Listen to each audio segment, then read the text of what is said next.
The final unredacted Ghislaine Maxwell deposition has just been opened. Not rumored, not whispered, opened. And inside the pages is something no palace, no prince, no PR empire could prepare for. A ledger, a list, a map of connections naming Prince Andrew and 8 other high-status figures tied to royal circles. 8 names, 8 hidden doors, and 1 door allegedly swinging straight into Meghan Markle's missing timeline. The palace didn't issue a denial. They didn't send a spokesperson. They simply froze like a kingdom hit by winter in a single breath. This wasn't gossip anymore. This wasn't a rumor floating around the internet. This was a forensic event, an avalanche of information heavy enough to crush an entire royal narrative. And the moment those 8 names surfaced, the people behind the palace walls realized something terrifying. The story they sold the world might not survive the truth that was just unlocked. When danger hits a monarchy, they don't shout, they don't scramble, they go silent. A silence so sharp it feels like the air itself is holding its breath. Inside Buckingham Palace, the Zero Trust Protocol slammed into place. Prince William, usually calm, even under fire, severed the final lines of communication to Monteto. No more messages, no more gentle warnings, no more try to see reason, because you don't negotiate with a threat, you contain it. Meanwhile, thousands of miles away, the Monteto mansion felt the shift. Harry paced like a man watching his world dissolve grain by grain. For years he believed he had rescued a woman misunderstood by the world. He believed he was protecting a soulmate from a cruel institution. But now, as headlines crept closer to one word, trafficking, something inside him broke. Because the question was no longer, why did the palace dislike her? The question had become, what did the palace know that I didn't?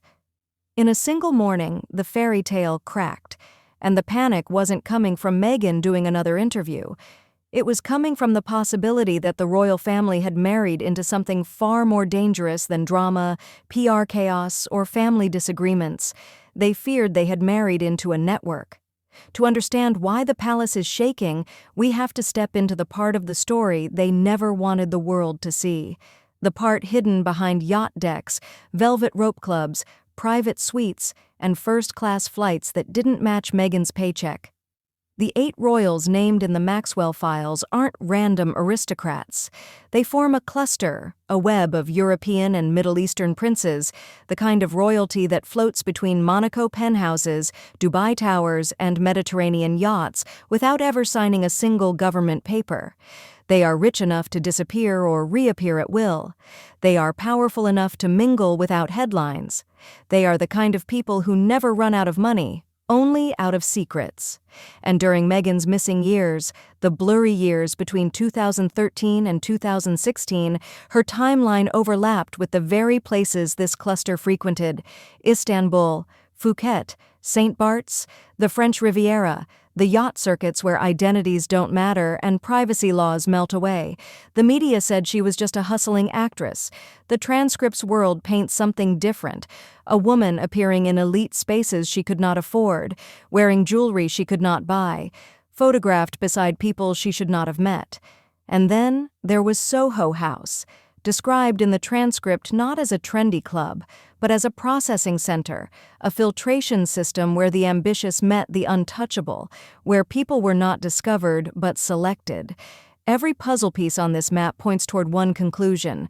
Meghan's ascent didn't follow Hollywood logic. It followed network logic. And if even one of the 8 royal names intersects with her path even once, the monarchy isn't dealing with a PR scandal. They're dealing with a breach that began years before Harry ever walked into the room where she introduced herself as just a girl from Los Angeles. Before the royal wedding, before the world knew her name, Meghan moved through a set of cities that didn't match her bank account. Istanbul, Phuket, St. Bart's, quiet pockets of the world where billionaires lived like shadows and privacy laws bent like soft metal. These weren't holiday spots for a cable actress on a modest salary. These were hubs, places where people entered as strangers and left with connections they never explained. And through every strange doorway she walked, one man appeared again and again. Marcus. He wasn't her friend, he wasn't her family, he was something else. the gatekeeper of a world most people never see. And then there was Soho House, described as a trendy club for creatives but operating like a velvet-lined filter. A place where access wasn't earned, it was granted. A place where the promising were polished and the well-connected were introduced to the even more powerful. Marcus arranged the tables.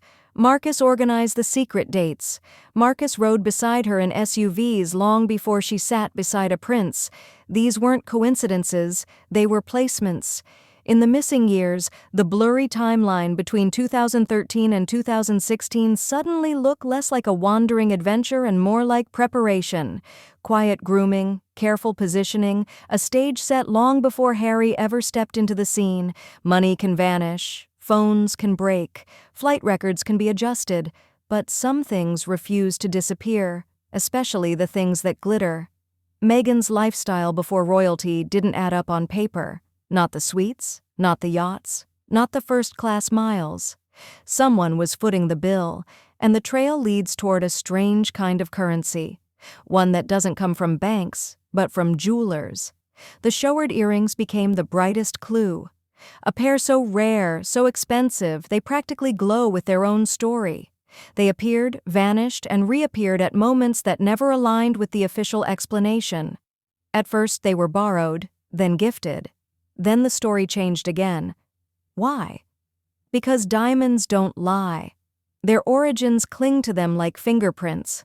Photos suggested Meghan may have worn them before the supposed gift date, raising an uncomfortable question. Who placed those gems into her hands and why? If even one of the 8 royal names connects to the giver, then the earrings aren't accessories, they're receipts. Cold, sparkling evidence of a relationship predating the fairy tale. Evidence that her introduction to Harry wasn't random at all, but part of a path paved long before he ever opened his heart. Prince Andrew's scandals once seemed far away from Harry's quiet romance. 2 separate stories, 2 separate branches of the same family, but the dates begin to overlap in eerie ways. Andrew once emailed Ghislaine Maxwell asking for inappropriate friends for a weekend gathering, something the world has already seen. For years, people treated this as Andrew's private disgrace. But what happens when the pool he pulled from overlaps with the circles Meghan moved through during her missing years? Suddenly, Meghan's claim on national television that she barely knew who Andrew was begins to wobble. How could she move through his social orbit without knowing the man who practically lived in it? And then comes the whisper of a dossier. The private report William allegedly reviewed when Harry announced he wanted to marry her. A report containing travel patterns, club access, jewelry trails, and names that made William tell his brother, "Don't rush this." It wasn't snobbery, it wasn't jealousy. It was a warning wrapped in royal calm. A warning Harry refused to hear. Whenever trouble caught up to Meghan, something curious happened.